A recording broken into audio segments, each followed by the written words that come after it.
10.5% என்று நாம் ஏன் முடிவு செய்ய வேண்டும்? நாம் முடிவு செய்யக்கூடாது.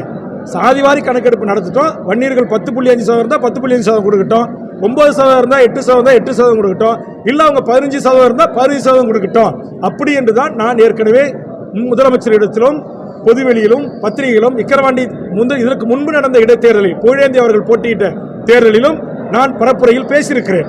ஆனால் இன்றைக்கு இந்த உண்மைகளை எல்லாம் மறைத்து இன்னைக்கு வன்னியர்கள் எல்லா துறைகளிலும் 5% வாங்குறாங்க, 19% வாங்குறாங்கன்னு உண்மைக்கு மாறான ஒரு செய்தியை சில குறிப்பிட்ட யூடியூப் கையில் கொடுத்து அவங்க இது விவாதமாக ஆக்கி இன்றைக்கு ஏதோ வன்னியர்கள் மட்டும் எல்லா அரசு பதவிகளையும் பெரும்பான்மையை கைப்பற்றிக் கொள்கிறாங்க என்று தமிழ்நாட்டில் இருக்கிற இதர பிற்படுத்தப்பட்ட மக்களிடத்திலும் தாழ்த்தப்பட்ட ஒடுக்கப்பட்ட மக்களிடத்திலும் ஒரு பிரிவினையை உருவாக்குகின்ற ஒரு சதியை தமிழ்நாடு இன்றைக்கு தகவல் உரிமை ஆணையம் செய்திருக்கிறது.